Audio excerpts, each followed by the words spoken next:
And that's House Minority Leader Kevin McCarthy, who needs to secure 218 votes to win the speakership. Why has this proven difficult so far? The margin is razor tight. And we're seeing a dynamic that the Republicans have used in Congress overall, they're now using within their party, and that is their far right's willingness to go to brinksmanship. They've done it with the budget, they've done it with the debt ceiling, and that's exactly what they're doing now. If Kelly McCarthy, if they don't capitulate, they're going to put up a stink and not support him. The Freedom Caucus's concern is that he's not conservative enough. And this happened to him before. This happened in 2015, where he was next in line and got passed over for Paul Ryan.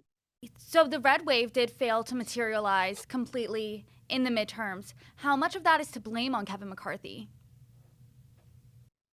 Probably not a ton. But again, he's also largely in this leadership role because he is just a prolific fundraiser and helping out campaigns with that.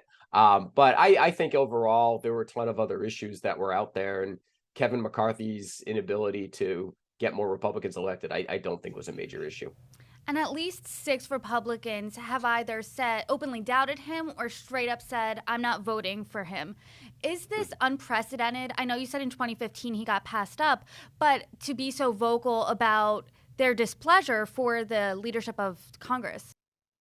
I think you used to find this sort of stuff would be more said internally. It wouldn't bubble up in public, but our media landscape has changed so much, and so many of the Republican Congress people are playing to Fox News and Newsmax and those channels rather than actually caring about getting anything done, that they're going to go ahead and say it publicly because it's going to get them out in media. If the Republicans then say, all right, we're going to nominate somebody else, and the Freedom Caucus budges on that one, they may get to say, all right, we'll give you some Democrats will vote for this person. So if they were picking moderate, that's certainly a possibility. Do you have any moderates off the top of your head that you think would be contenders there? None of them. I haven't seen anybody who's really stepping forward wanting to do this. McCarthy is pretty moderate by conservative standards these days, and I don't think any of them want to risk upsetting him right now. But it's a lot like you ever watch the show The New Pope on HBO? It's reminding me a lot of a papal conclave right here, and kind of the inner politics going in on there, and that they all want it, but they don't want to seem like they want it too much. They don't want to come after the leading candidate, but we'll see. Vote is January 3rd. It also depends on who's there that day.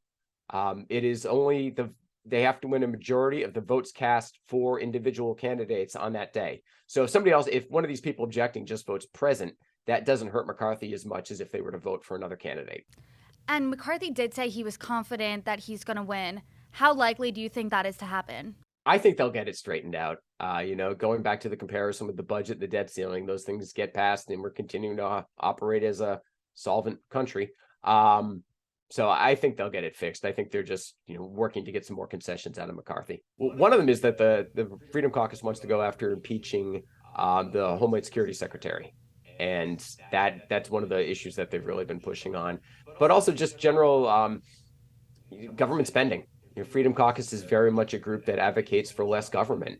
And it's an interesting position to be there when you are a legislator and your job is to make laws and help the government function. And you don't think the government should necessarily be doing any of that. So they may want him to, kind of put some gum in and slow it down a little bit. Well, Zach Everson, thank you so much.